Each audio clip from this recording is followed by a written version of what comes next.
The day Wilder Dunham turned 36, he realized he had not heard a woman's laughter in his house for 8 years, and the silence had become a physical weight pressing against his ribs. His ranch sprawled across 200 acres of Montana grassland, just outside the small town of Concord, where the wind whispered through tall prairie grasses, and the sky stretched endlessly in all directions. The year was 1883, and the Wild West was still wild enough that a man could lose himself in the work of surviving, which was exactly what Wilder had been doing since his mother passed away.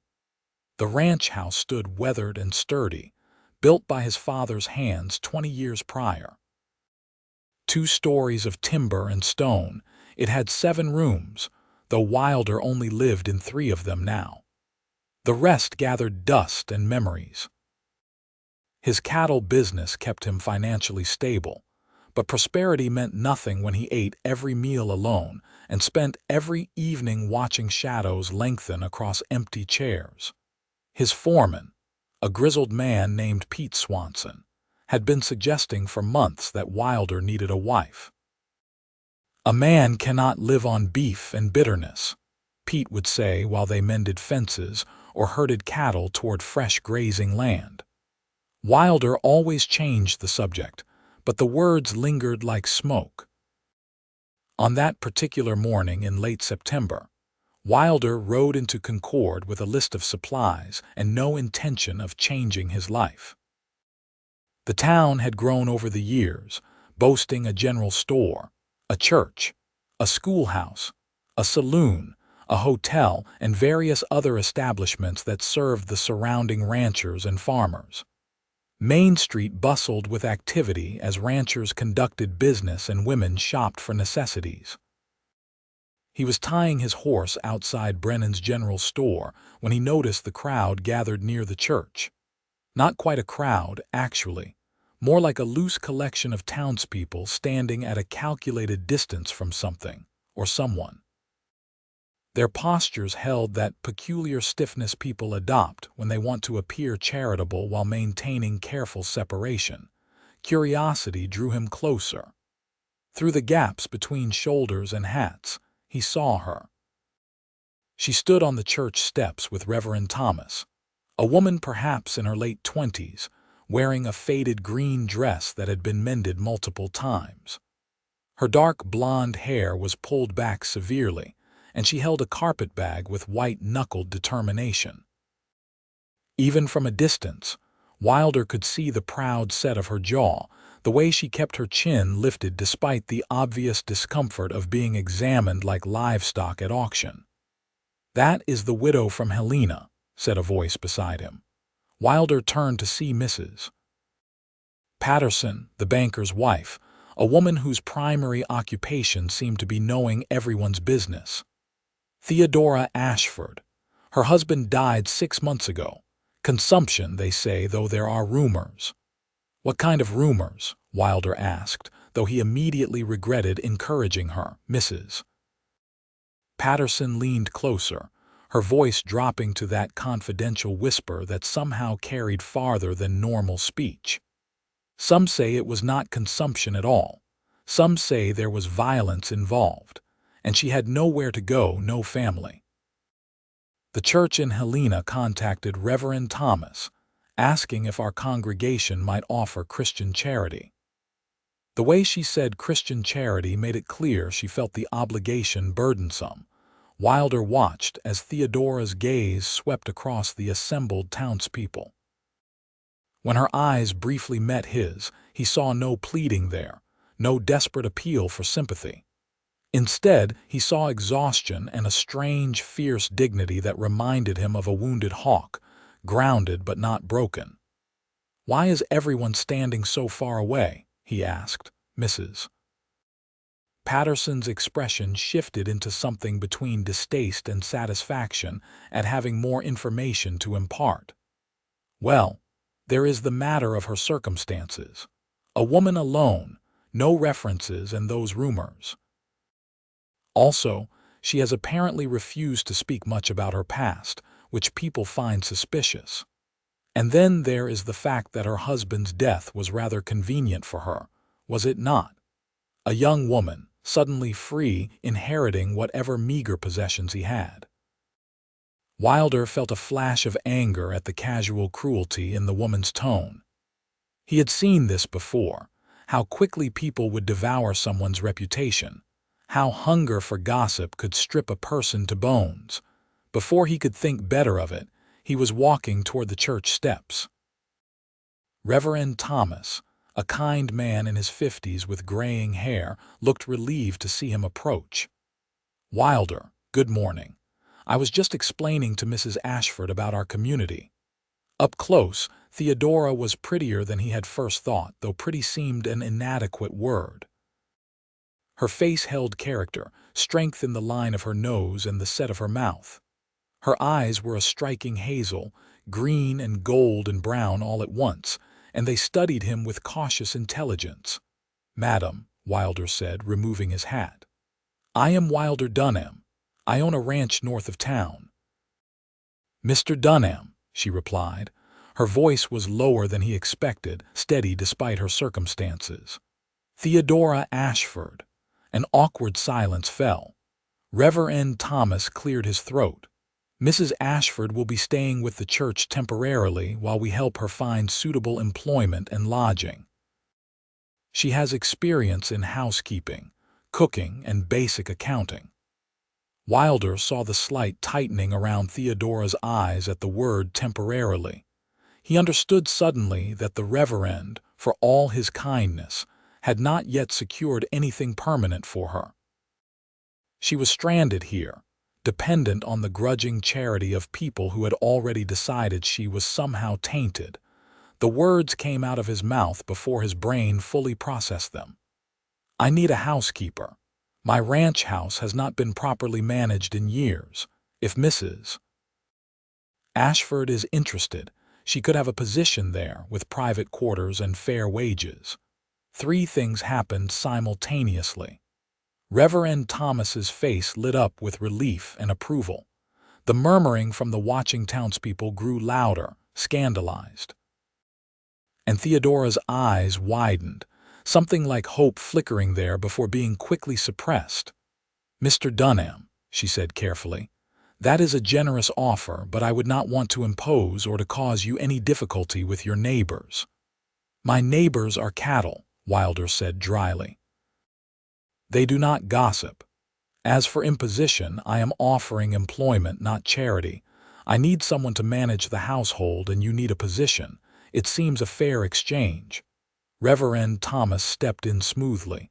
"Of course, everything would be entirely proper. Mrs. Ashford would have her own separate quarters, and with your foreman and ranch hands around, there would be no question of impropriety. I think this could be an excellent solution." Theodora looked between them, and Wilder could see her calculating, weighing her very limited options. She had pride, that much was clear, but pride was a luxury she could not currently afford. "What would you pay?" she asked, meeting Wilder's gaze directly. He named a figure that was more than generous, perhaps twice what a housekeeper might normally earn. He saw her eyes narrow slightly, suspicion warring with need. "That seems excessive for housekeeping," she said. "The house has been neglected for 8 years," Wilder replied honestly. "It will take considerable work to make it properly livable again. You would also be doing cooking for me, and occasionally feeding the ranch hands when we are doing major work. The wage reflects the amount of labor involved." This was not entirely true. The house was dusty and disorganized, but not unlivable, and his men usually cooked for themselves in the bunkhouse. But something in him rebelled at the idea of this woman standing on those church steps, being examined and found wanting by people who had never known hardship. Theodora studied him for a long moment, and he had the unsettling sensation of being thoroughly assessed. Finally, she nodded once, decisively. "Then I accept, Mr. Dunham. Thank you." They made arrangements quickly after that. Theodora had few possessions beyond her carpet bag. She would ride out to the ranch with Wilder that afternoon, after he completed his business in town. Reverend Thomas seemed pleased with the outcome, though he drew Wilder aside before they parted. "That is a kind thing you are doing," the Reverend said quietly, "but be careful, Wilder. People will talk, and Mrs. Ashford's reputation is already fragile. Make sure everything remains above reproach." "I am hiring a housekeeper, Reverend, not taking a mistress," Wilder replied, more sharply than he intended. "My intentions are entirely honorable." "I know that, son. I just want to make sure everyone else knows it too." The ride back to the ranch took nearly an hour.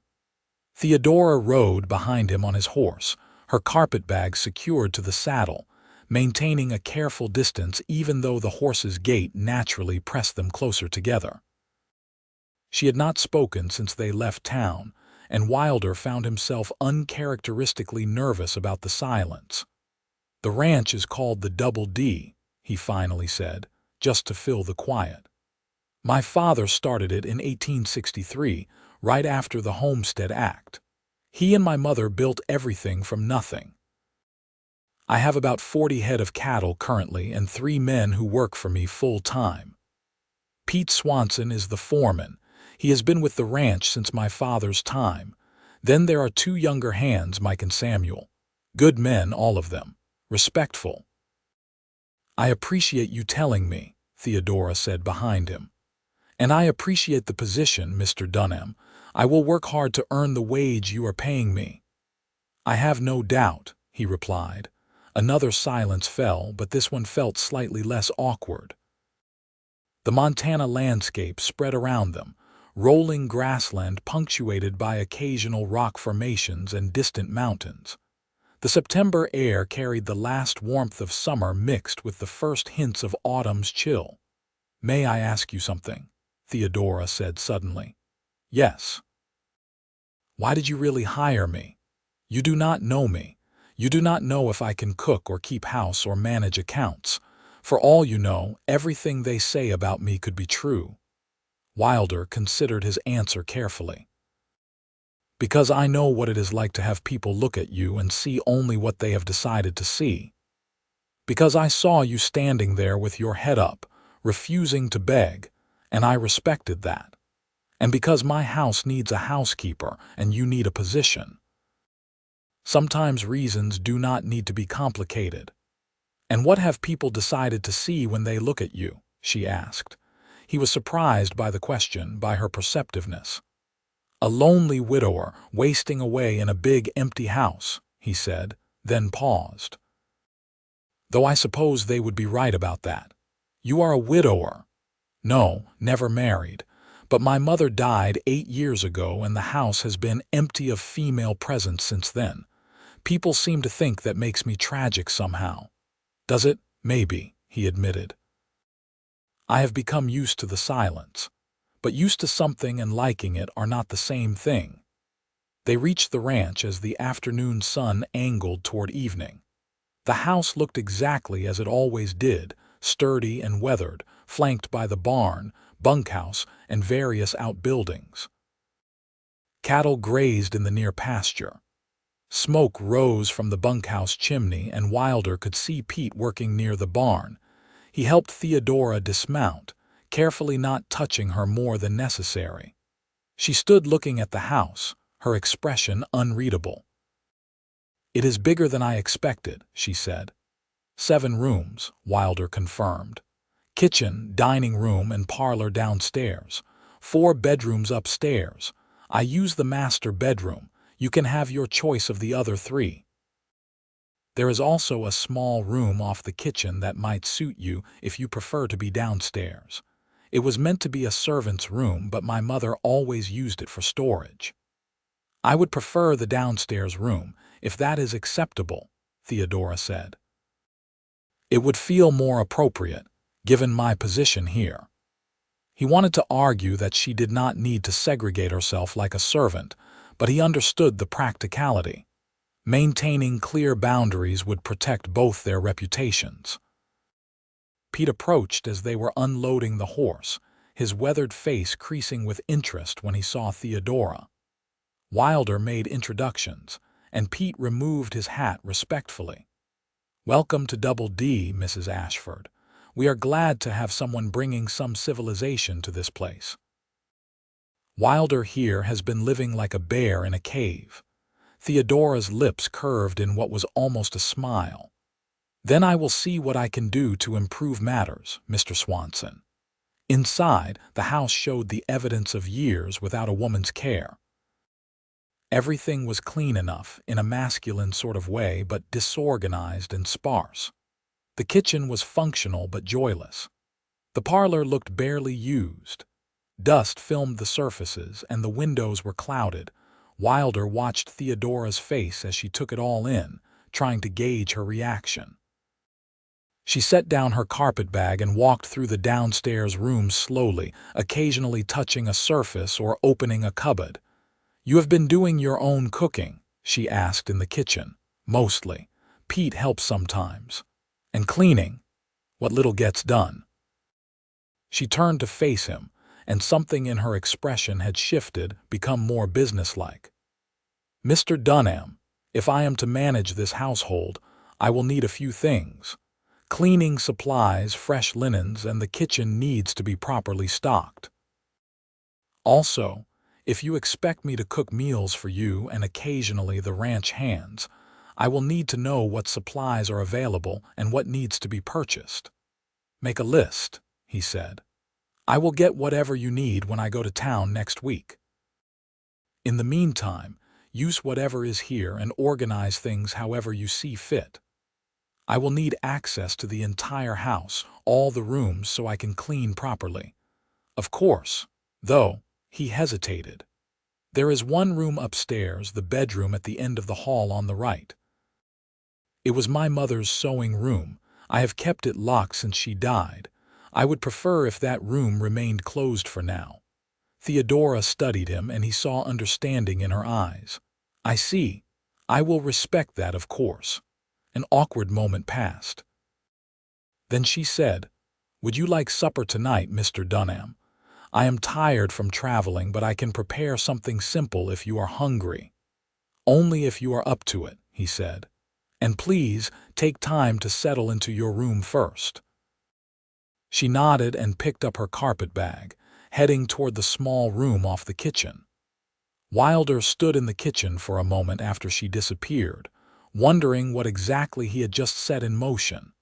That first evening established the pattern for the days that followed. Theodora prepared a simple but well-cooked meal of beans, cornbread, and bacon. They ate in the dining room, maintaining polite conversation about practical matters. Afterward, she cleaned the kitchen while he went out to check on the evening work with his men. When he returned, she had retired to her room, the door closed, a line of light visible beneath it. Over the following days, the house began to transform. Theodora worked with quiet efficiency, cleaning years of neglect from every surface. She aired out rooms, washed windows until they sparkled, and organized the kitchen with a competence that suggested she had indeed kept house before. She moved through the space with purposeful energy, and Wilder found himself timing his comings and goings to catch glimpses of her work. The meals improved dramatically. Breakfast became fresh eggs, biscuits, and gravy instead of the burnt coffee and stale bread he had been surviving on. Supper expanded to include roasted meat, vegetables, fresh bread, and occasionally even desserts. She fed the ranch hands lunch twice during the first week when they were working on a complicated fence repair near the house, and the men looked at Wilder afterward with undisguised envy. "You are the luckiest man in Montana," Pete said after a lunch of fried chicken, potatoes, and apple pie. "If you do not wife that woman, you are a fool." "She is my housekeeper," Wilder said firmly. "That is all. If you say so, boss." But Pete's words echoed in Wilder's mind that evening as he sat in the parlor, which Theodora had transformed into an actually comfortable room. She was in the kitchen, humming softly as she prepared the next day's bread. The sound drifted through the house, filling spaces that had been silent for 8 years. He realized he was happy. Not just content, not just managing, but actually happy to come home in the evening. The house felt alive again. 2 weeks after Theodora's arrival on a Sunday, she asked if she might attend church in town. "Of course," Wilder said. "I usually attend services when I can. We can ride in together if you like." Something flickered across her face, too quick to identify. "That is kind, but I do not want to impose on your time. I can walk." "It is 8 miles, Mrs. Ashford. You are not walking. We will ride in together." The church service proved to be a test of Wilder's patience. From the moment they entered, he felt the weight of watching eyes. Theodora moved to sit in the back, but he deliberately chose a pew in the middle, and she had no choice but to follow. The whispers were not quite silent enough. Reverend Thomas's sermon was about compassion and judgment, and Wilder wondered if the Reverend had chosen the topic deliberately. Afterward, while most of the congregation gave them a wide berth, a few women approached Theodora. Their questions were polite on the surface but edged with scrutiny. "How are you finding the work at the ranch, Mrs. Ashford? Is it not lonely, being so isolated? I hope Mr. Dunham is treating you properly." Theodora answered each question with composed brevity, offering nothing more than was asked. Wilder stood nearby, not quite hovering but making his presence clear. Mrs.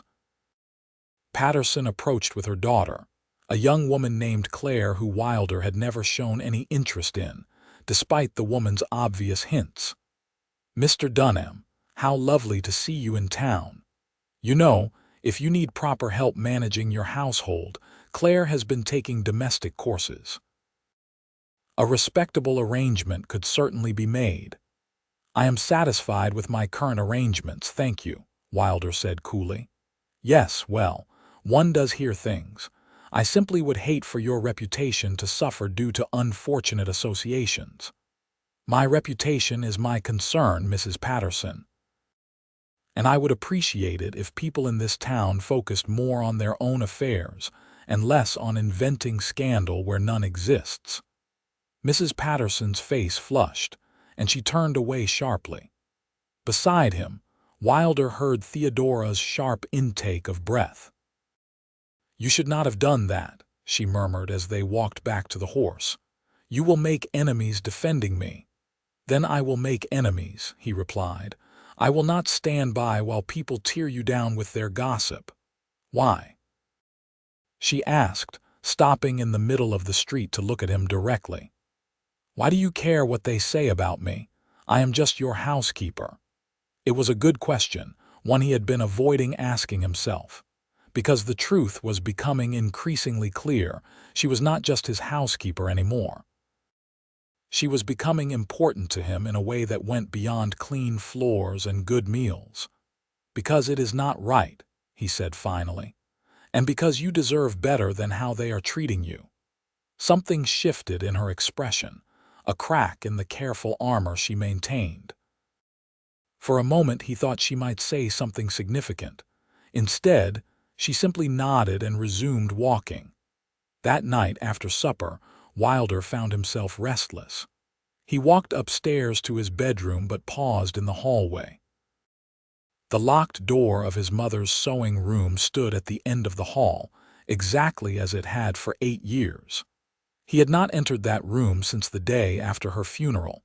His hand went to the key in his pocket, the one he always carried. He stood there for a long moment, then turned away. Downstairs, he could hear Theodora moving in the kitchen, the familiar sounds of her evening routine.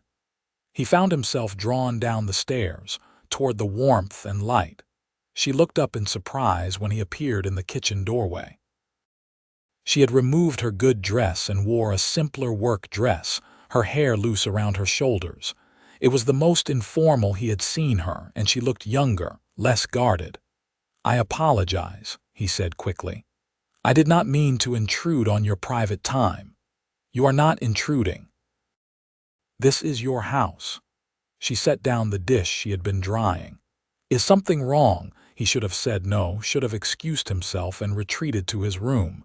Instead, he found himself saying, "Tell me about your husband." She went very still. "Why would you want to know about that?" "Because people in town are gossiping, and I realize I know nothing true about you. I would rather hear your story from you than from them." Theodora was silent for so long that he thought she would refuse. Then she pulled out a chair at the kitchen table and sat down. After a moment, he joined her.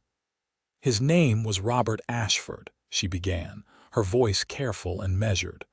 "I married him when I was 22. I had been working as a seamstress in Helena, living in a boarding house and trying to make my way alone after my parents died of fever.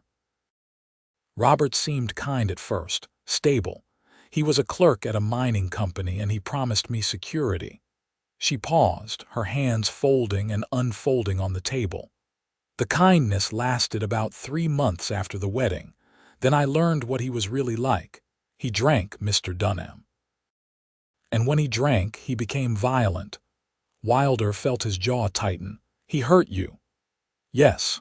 For 4 years he hurt me. I tried to leave twice. The first time he found me and dragged me back. The second time I made it to the church, but the pastor told me that marriage was sacred and that it was my duty to return to my husband and try harder to be a good wife." Her voice held bitter irony. "So I did. I went back and I tried to be so good, so perfect that he would have no reason to hit me, but there was never a reason. He did it because he could." "How did he die?" Wilder asked quietly. "Consumption, just as they said. He had been sick for months, getting weaker. I nursed him through it because that was what was expected of me. And when he finally died, I felt nothing but relief.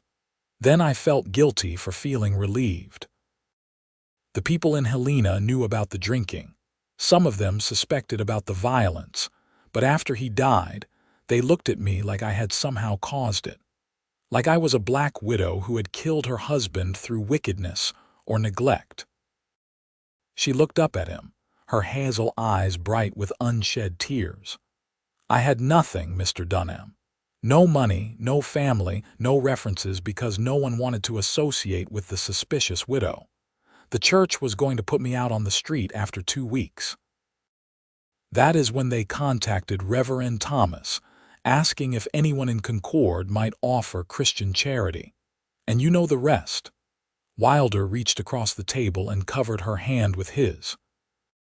It was the first time he had touched her beyond the necessities of helping her mount a horse or pass a dish at dinner. Her hand was small under his, work roughened, and it trembled slightly. "I am sorry," he said. "I am sorry that happened to you, and I am sorry that no one protected you when they should have. It was not your fault. No, but I am still sorry. And I want you to know that you are safe here. I will never raise a hand to you in anger, and I will not allow anyone else to hurt you either." Theodora's composure finally cracked. A tear slid down her cheek, then another. She turned her hand over under his and gripped his fingers tightly. "Thank you," she whispered. "Thank you for seeing me as a person and not just as the rumors." They sat like that for a long moment, hands clasped across the kitchen table, the lamp light casting warm shadows around them. Wilder felt something settle in his chest, a sense of rightness that he had not experienced in years. Finally, Theodora withdrew her hand and wiped her eyes. "I apologize for the display of emotion." "Do not apologize. You have earned the right to your feelings." She smiled at that, a small, genuine smile that transformed her face. "You are a good man, Wilder Dunham." It was the first time she had used his first name. The days that followed felt different, charged with a new awareness. They had crossed some invisible line. moved from employer and employee to something more like friends, or perhaps the beginning of something deeper. Wilder found excuses to linger in the house, to talk with Theodora while she cooked or cleaned. She began to relax around him, offering opinions and even gentle teasing. He learned that she was funny in a dry, understated way, that she loved to read but had owned no books in years, that she sang while she worked, old ballads and hymns in a sweet, clear voice. He brought her books from his mother's collection, volumes that had sat untouched for years. She accepted them with obvious delight and began reading in the evenings, curled in a chair in the parlor while he worked on ranch accounts. They did not always talk, but the silence between them was comfortable, companionable. Pete noticed the change, of course. "You are happier," he observed one morning while they were checking the cattle. "Have not seen you like this since your mother was alive." "The house is better managed," Wilder said evasively. "That is one way to put it." Pete gave him a knowing look. "Another way would be to admit that you are falling in love with your housekeeper." "Pete, no shame in it, boss. She is a good woman, anyone with eyes can see that, and you are a good man. Seems to me you would be good for each other." "It is complicated." "Only if you make it complicated." "Life is short, Wilder. Your parents taught you that. Do not waste time on being complicated when you could be happy instead." The words haunted Wilder over the following days. He was falling in love with Theodora. He could no longer deny it. The way she moved through his house, bringing life and warmth to every corner. The sound of her voice, her laughter. The way she looked in the morning with the sun streaming through the kitchen windows, her hair catching the light. The gentle competence of her hands. The quick intelligence in her eyes. He wanted to protect her, to give her all the things she had been denied, to spend his days making her smile. But she had been so recently freed from a terrible marriage. What right did he have to impose his feelings on her now, when she was finally beginning to heal? The answer came on a windy October afternoon, exactly 5 weeks after Theodora had arrived at the ranch. He came in from working to find her standing in the front hallway, looking up at the ceiling with a frown. "Is something wrong?" he asked. "There is a leak in one of the upstairs rooms," she said. "The ceiling has water damage. I noticed it when I was cleaning. We should probably check the roof before the weather turns worse." "Which room?" she hesitated. "The locked room, your mother's sewing room." Wilder felt his chest tighten. "You said you saw water damage, but the room is locked." "I looked through the keyhole," she admitted. "I wanted to make sure I was not neglecting any part of the house, even if I could not enter. I could see the ceiling from that angle, and there is definitely damage. I am sorry if I overstepped." He stood there, the key burning in his pocket where it had rested for 8 years. "No," he said finally. "No, you are right. We should check it." He climbed the stairs slowly, Theodora following behind him. At the door, he pulled out the key, his hand shaking slightly. The lock turned with a click that seemed too loud. The door swung open, and the past rushed out to meet him. The room looked exactly as it had the day his mother died. Her sewing machine sat by the window, fabric still draped over it. Her basket of threads and needles rested on the side table. The walls were lined with shelves holding patterns, buttons, ribbons, all the tools of her craft. And yes, there in the corner of the ceiling, a brown stain of water damage spread across the plaster. But that was not what made Wilder's breath catch. The room was full of quilts, dozens of them in various stages of completion. They hung over the backs of chairs, lay folded on the dresser, filled a large trunk that stood open in the corner. His mother's quilts, each one a masterpiece of color and pattern. Theodora moved past him slowly, drawn to the nearest quilt. It was a wedding ring pattern, interlocking circles in shades of blue and cream. She touched it reverently. "These are beautiful. Did your mother make them?" "Yes," Wilder managed.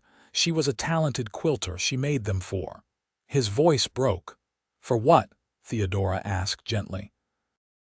"For her future grandchildren, for my future wife, for the family she thought I would have." He sat down heavily on the chair by the door. She had been making them for years, planning for a future that never came.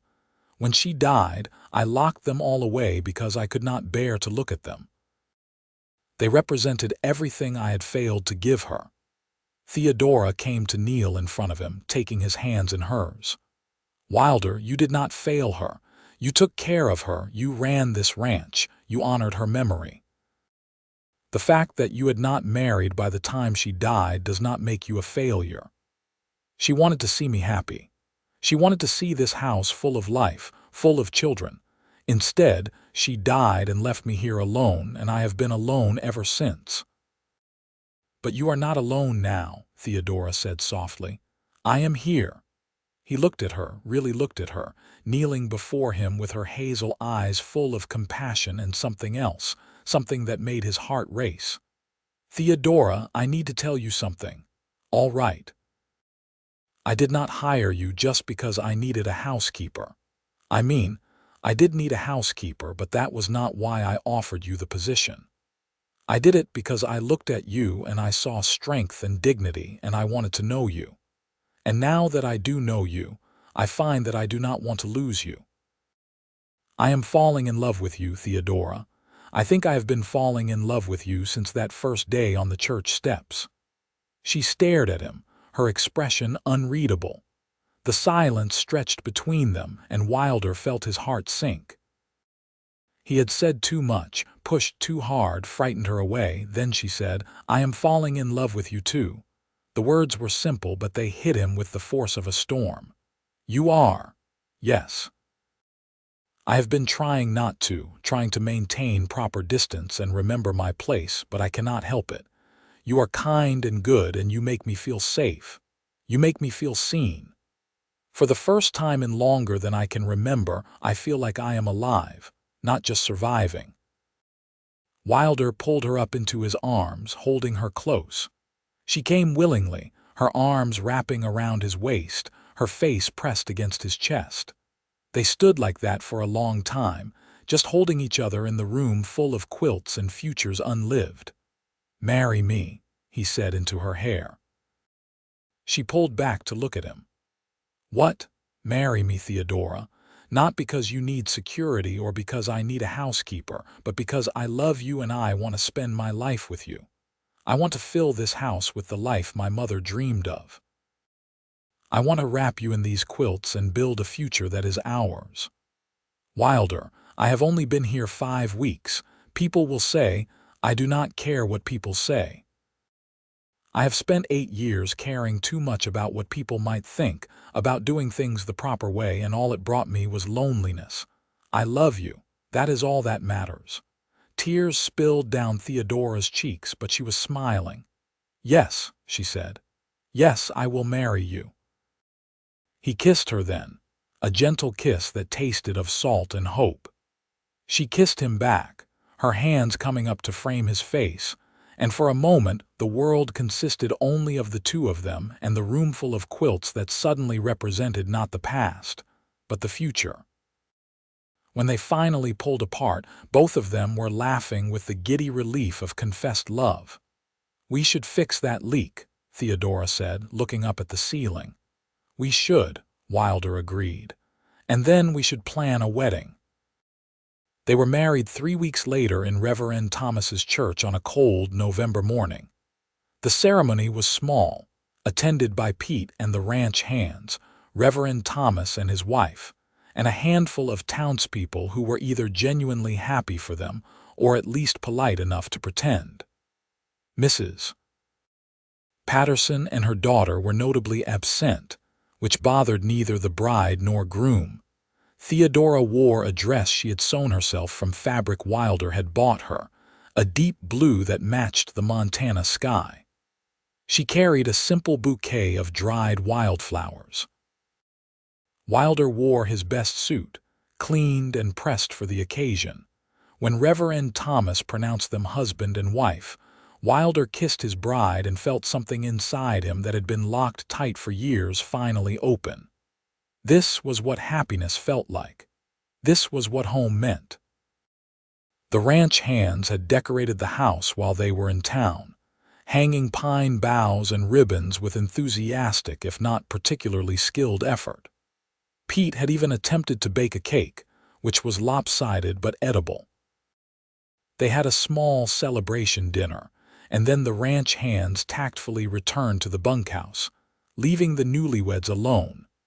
That night, wrapped in one of his mother's quilts in front of the fireplace, Wilder held his wife and felt complete. Theodora curled against him, her head on his shoulder, her hand over his heart.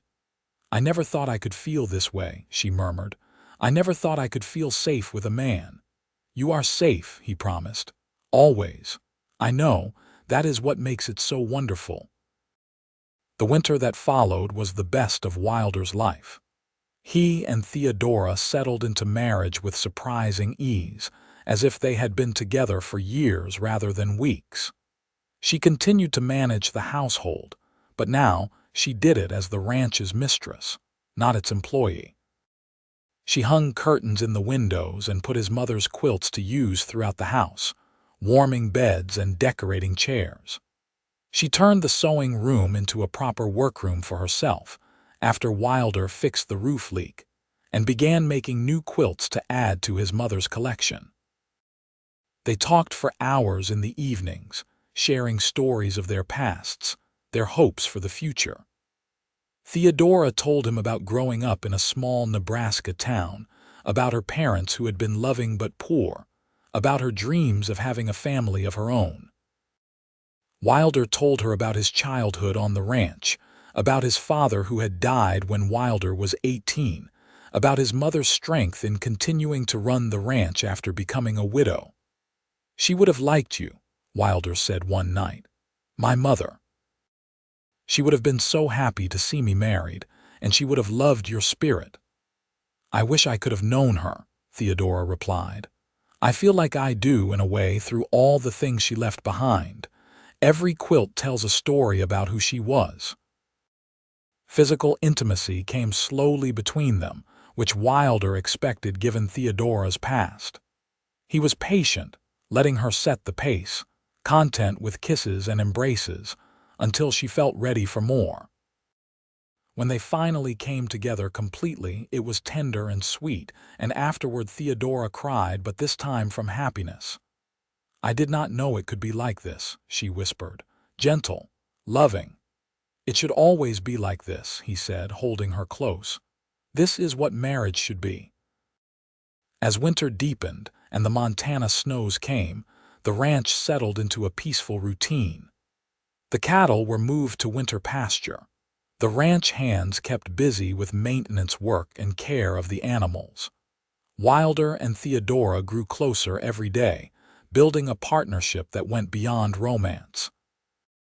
She proved to have a good head for business and began helping him with the ranch accounts, offering suggestions that often improved efficiency.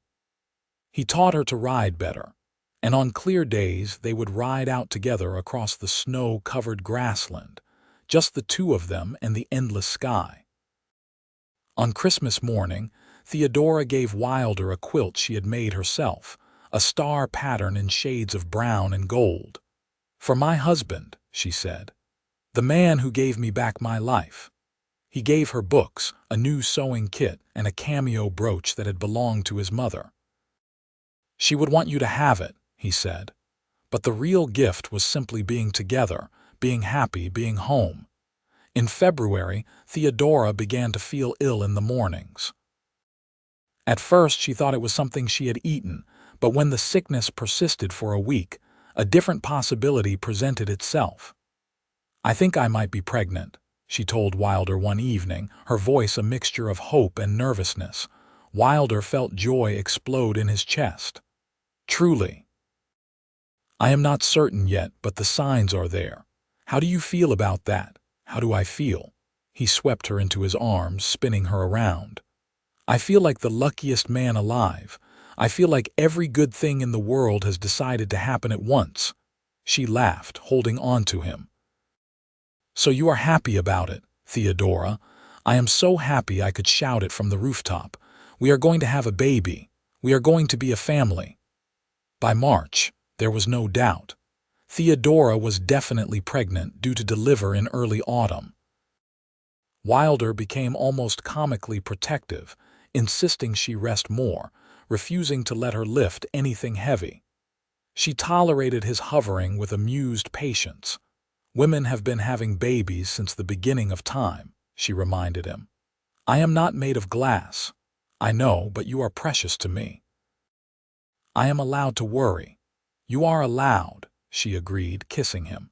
"Just do not drive me crazy with it." They began preparing the nursery, choosing one of the upstairs bedrooms and painting it a soft yellow. Theodora sewed baby clothes and blankets. Wilder built a cradle with his own hands, working in the barn workshop during the evenings. Pete and the ranch hands took to calling Theodora Mrs. D, and treated her with the respect and affection usually reserved for beloved family.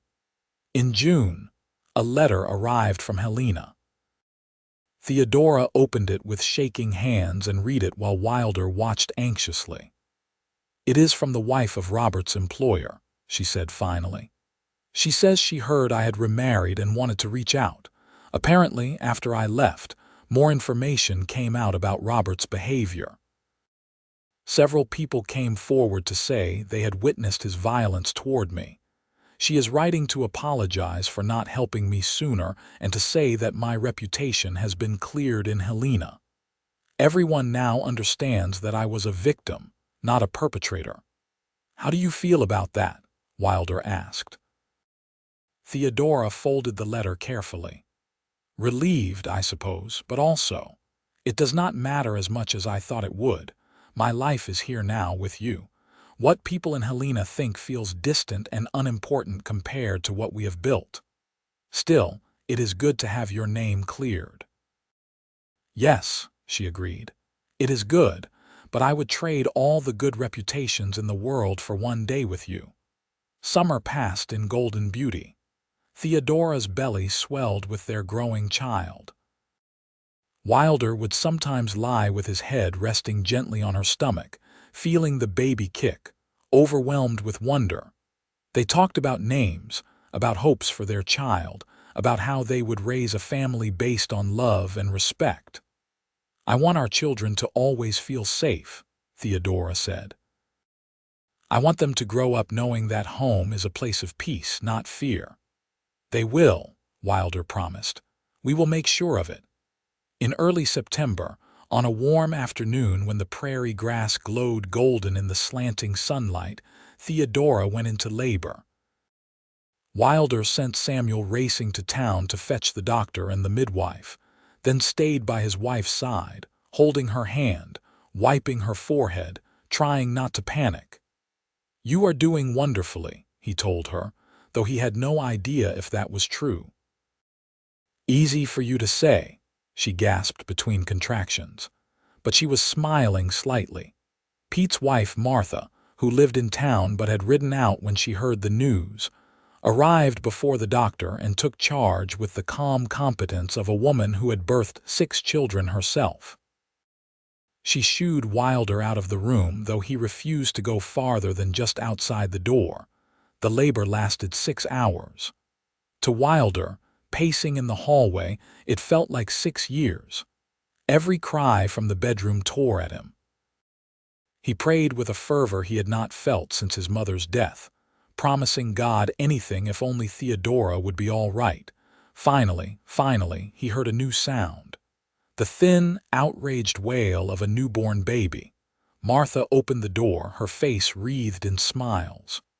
"You have a son, Mr. Dunham. A healthy, loud son, and your wife is doing fine." Wilder rushed into the room. Theodora lay propped up in the bed, exhausted but glowing, holding a tiny bundle wrapped in one of his mother's quilts. She looked up at him with tears streaming down her face. "We have a son," she whispered. Wilder knelt beside the bed, looking down at the tiny red face peeking out from the quilt. His son. Their son. The baby's eyes were squinted shut, his mouth open in another cry, his tiny fists waving. "He is perfect," Wilder breathed. "You are perfect. Thank you, Theodora. Thank you for this gift." They named him William Peter Dunham. William for Wilder's father, Peter for the foreman who had been like family. Little William proved to be a good baby, healthy and strong lunged. Theodora recovered quickly from the birth, and soon the house rang with the sounds of infant cries and coos. Wilder discovered that fatherhood suited him. He loved holding his son, marveling at the tiny perfection of his fingers and toes. He loved watching Theodora nurse the baby, the tender expression on her face. He loved the midnight wakings when he would walk the floor with William, singing softly until the baby fell back asleep. "You are a natural at this," Theodora told him one evening, watching him play with 3-month-old William. "I have a good teacher," he replied, "and a beautiful family. I never knew life could be this full." "Neither did I," she said softly. "A year ago I was standing on those church steps with nothing and no one. Now I have everything. I have you and William in this home. I have a future instead of just a past."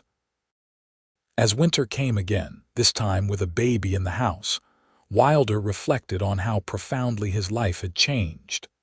13 months ago, he had been a lonely rancher, living half a life in a too-big house.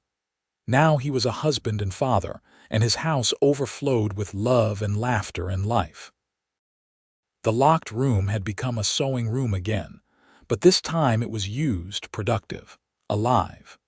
His mother's quilts covered their beds and warmed their child. The silence that had oppressed him for 8 years had been replaced by the sounds of family. And Theodora, the widow everyone had avoided, had proven to be the greatest blessing of his life. They spoke of it one night, sitting together in front of the fire while William slept in his cradle nearby. "You ever think about that day?" Wilder asked. "When I first saw you on the church steps?" "All the time," Theodora said. "I was so frightened and trying so hard not to show it. I had no idea where I would go or what I would do. And then you walked up and offered me a job, and I thought you must be either very kind or very foolish. Which did you decide I was?" "Both," she said, smiling. "Kindly foolish or foolishly kind, but also brave. You did not care what people said or thought, you just did what was right." "I did what I wanted," Wilder corrected.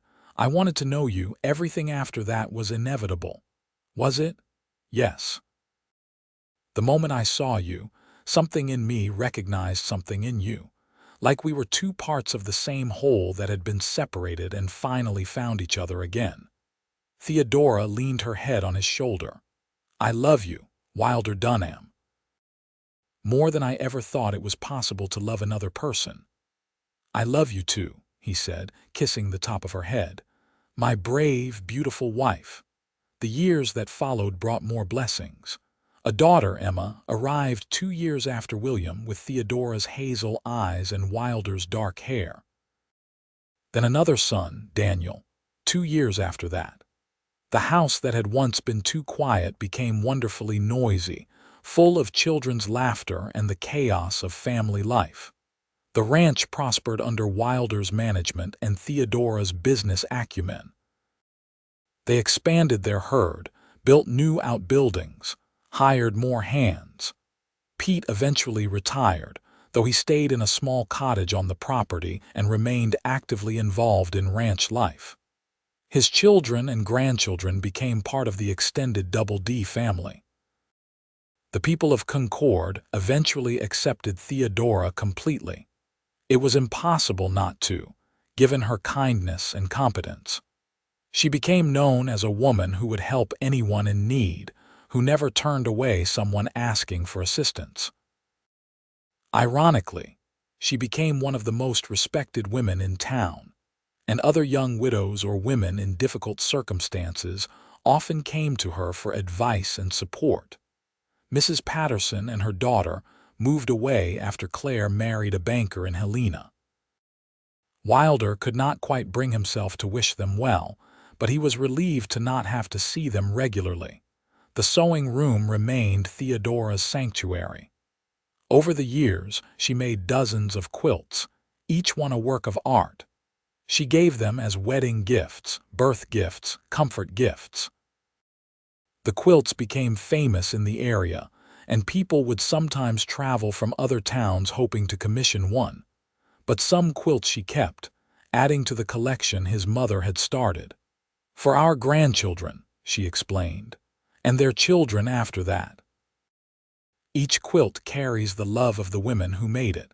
I want that legacy to continue." On their 10-year anniversary, Wilder and Theodora stood together on the porch of their home, watching their 3 children play in the yard.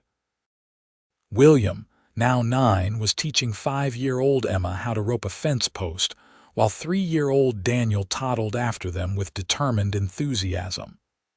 "Look at what we built," Wilder said, his arm around his wife's waist. "Look at this life we created." "All because you were brave enough to approach a frightened widow on church steps," Theodora said. "All because you were brave enough to accept help from a stranger." "Best decision I ever made," she said, turning to kiss him. Even after 10 years, the touch of her lips still made his heart race. "Second best," Wilder corrected. "The best decision was unlocking that room. Remember, when you insisted on checking that leak and I finally opened the door I had kept closed for so long?" Theodora smiled, remembering. "You are right. That was when everything changed. When you let yourself hope again, when you saw that the quilts your mother made were not symbols of failure but promises of the future." "A future we are living," Wilder said. "Every day." William called out to them, successfully having roped the post, and they applauded his achievement. Emma demanded her turn, and Daniel clapped his hands with glee. The sun lowered toward the horizon, painting the Montana sky in shades of gold and pink. Inside the house, quilts made by 2 generations of women draped over furniture and covered beds. Each patch of fabric held a story. Each stitch represented love. The house that had once been a monument to loneliness had become a home filled with joy. And in the sewing room, on a shelf with all the others, sat a new quilt Theodora had just finished. It was made from scraps of the family's clothing over the years, pieces of Wilder's work shirts, her dresses, the children's outgrown clothes. The pattern formed a house surrounded by hearts. On the back, she had embroidered words that told their story, from loneliness to love, from silence to song, from locked rooms to open hearts. The Dunham family, 1883–1893.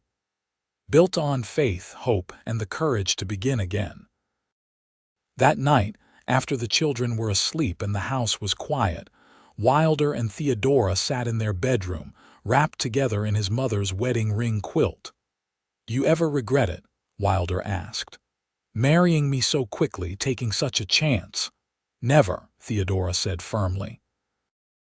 "Not for a single moment. You gave me back my life, Wilder. You gave me love and safety and family. You gave me a home. How could I ever regret that?" "I ask because I want to make sure you are happy. Truly happy, not just content or managing. I want to give you everything you deserve." She took his face in her hands. "Listen to me, husband. I am happy. Deliriously, completely, wonderfully happy.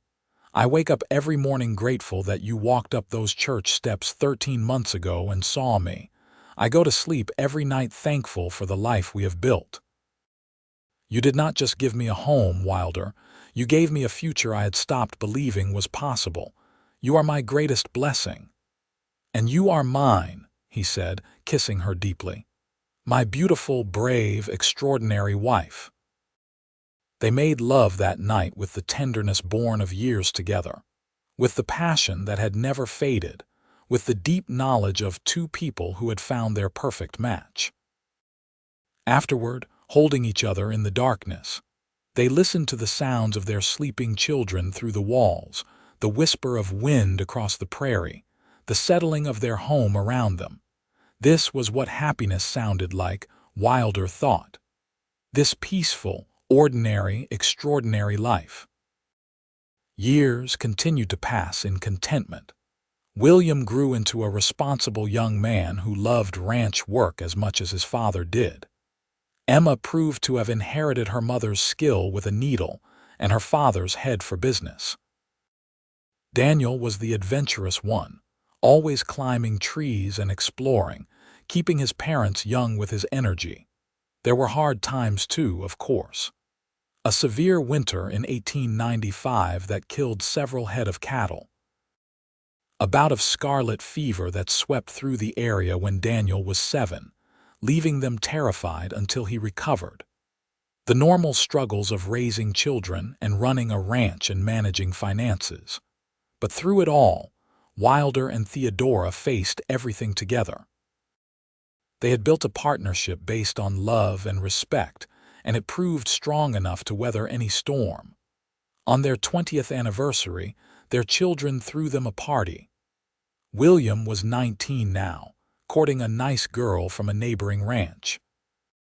Emma was 15, already being noticed by young men, though she claimed to be more interested in designing quilts than chasing boys.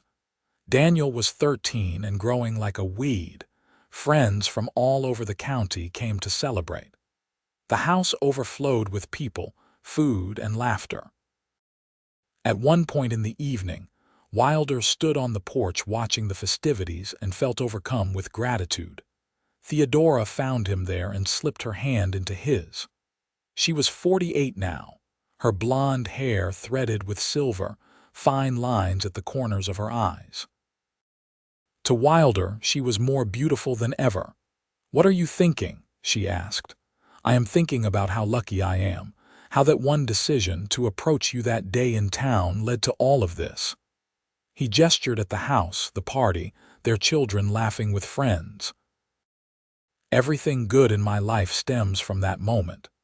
"For me too," Theodora said. "I was so lost, Wilder, so broken and hopeless. And you saw past all of that to the person I could be again. You gave me the space and safety to heal, and then you gave me love. You gave me everything." "We gave each other everything," he corrected. Inside, someone called for the couple of honor to cut the cake. They walked back in together, hand in hand, greeted by cheers and applause. Emma had baked and decorated an enormous cake. Daniel was trying to sneak frosting until his mother caught him with a look. William was laughing with his sweetheart, planning their own future. As Wilder and Theodora cut the cake together, their hands joined on the knife. Wilder looked around at the gathered faces. These were their people, their community, their extended family. The same town that had once shunned Theodora now celebrated her as one of their own. Later that night, after the guests had gone and the children had finally gone to bed, Wilder took Theodora upstairs to the sewing room. He had been planning this surprise for weeks. "Why are we here?" she asked curiously. "Because I have something for you," he said. He opened the trunk in the corner, the one that had held his mother's quilts, and pulled out a large flat package wrapped in brown paper. Theodora unwrapped it carefully and gasped. Inside was a quilt unlike any she had seen before. The pattern was intricate, showing a landscape, the ranch house, the barn, the rolling grassland, even tiny figures representing their family. The workmanship was exquisite. "Wilder, this is beautiful." "Did you commission this?" "Who made it?" "A woman in Helena. I sent her sketches and descriptions, and she brought my vision to life. It is our story, Theodora, our life together, captured in fabric and thread. I wanted you to have something that showed how much you mean to me, how much this family means to me." Tears rolled down Theodora's cheeks. "It is the most beautiful thing I have ever seen. I will treasure it always." They spread the quilt out in the sewing room, studying every detail. There was the house as it looked now, with its additions and improvements. The barn and outbuildings, the grazing cattle, and there, in the foreground, a man and woman standing together, their 3 children around them, all looking toward a bright sun rising over the Montana landscape. "It is perfect," Theodora whispered. "It is us, our whole life together." They made love that night on the floor of the sewing room on top of the anniversary quilt, surrounded by years of accumulated quilts and fabric and love. At 56, Wilder felt like a young man again in his wife's arms. At 48, Theodora felt cherished and desired and deeply, completely loved. Their children grew and left home one by one, building lives of their own. William married his sweetheart and started his own ranch on land Wilder helped him buy, close enough to stay connected but far enough to build his own legacy. Emma married a teacher and moved to Concord, where she opened a dress shop that quickly became successful. Daniel, true to his adventurous nature, went to college in the East before returning to Montana to become a veterinarian. Wilder and Theodora became grandparents, and the house that had once been too quiet rang with young voices again during visits. They taught their grandchildren to ride and quilt and appreciate the beauty of the Montana landscape. They told stories about how they had met, about taking chances and trusting in love. On their 30th anniversary, now in their 50s and 60s respectively, they took a trip they had always talked about but never managed. They traveled to see the ocean, spending 2 weeks in California, marveling at the endless water so different from the endless grass of home.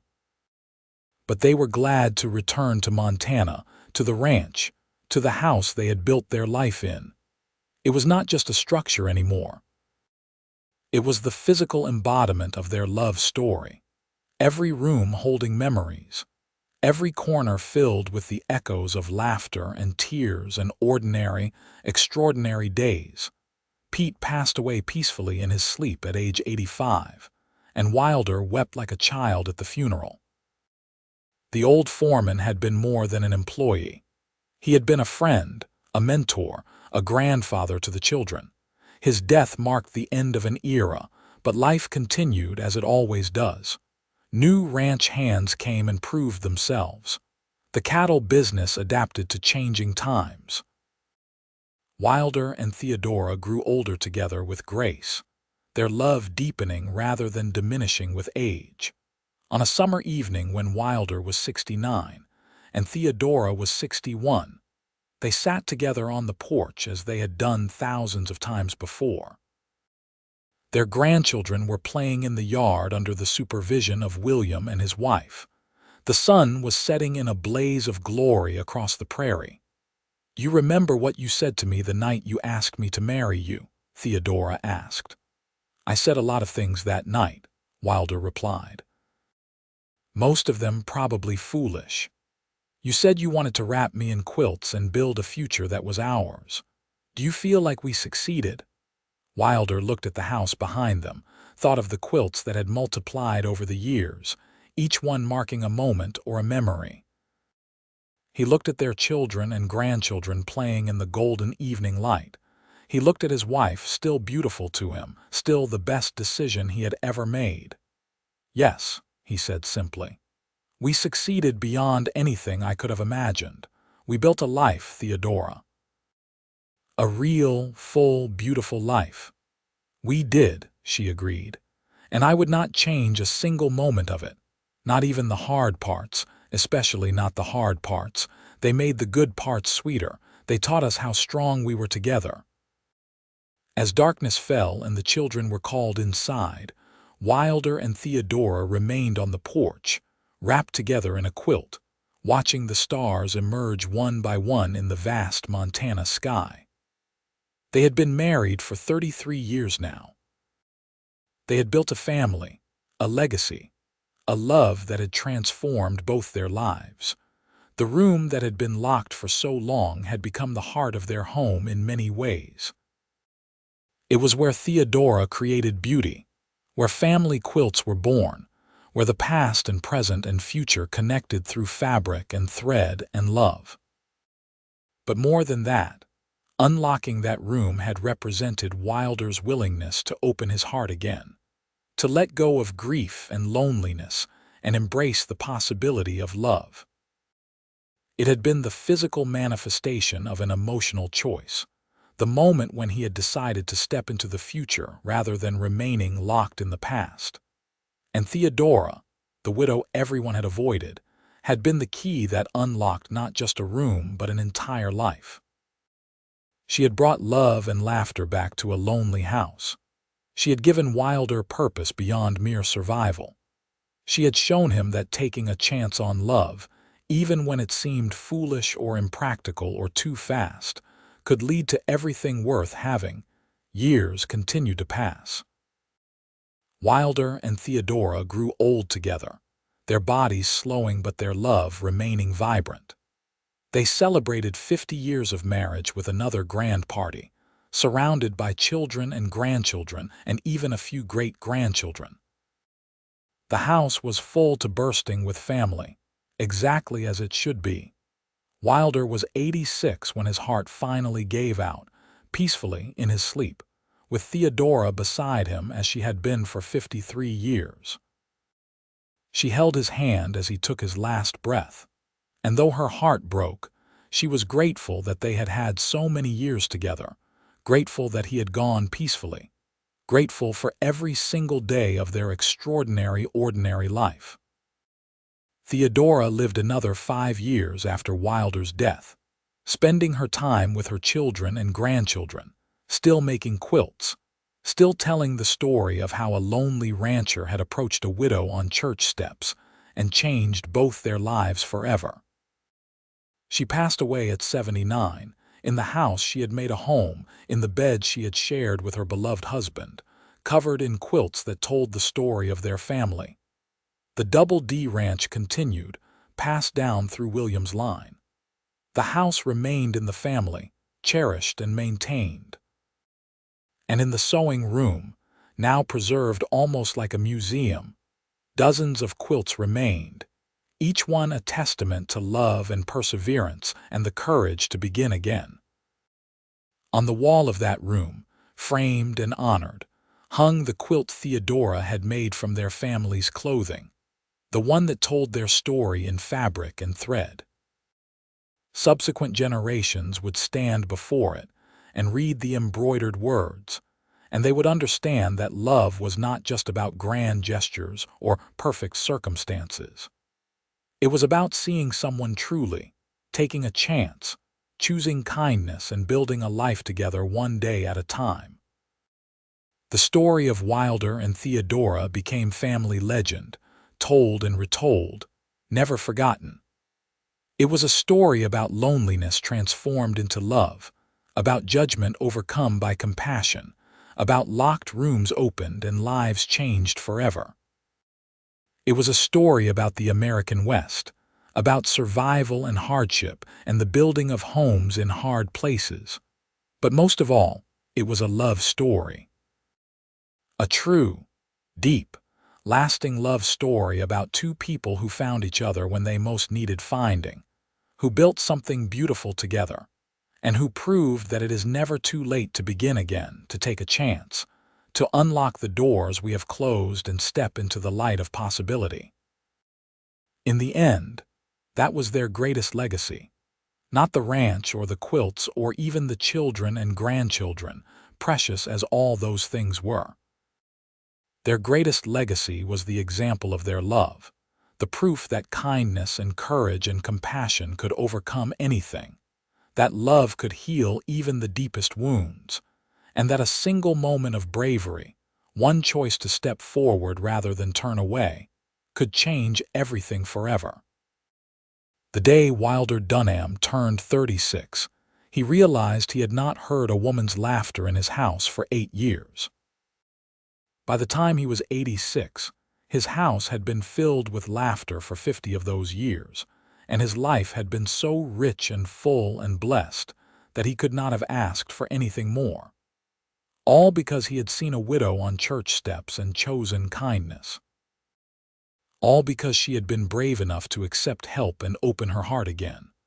All because a locked room had been opened, and an opening had allowed love to flow in and transform everything. That was the story of Wilder Dunham and Theodora Ashford Dunham. That was their happily ever after.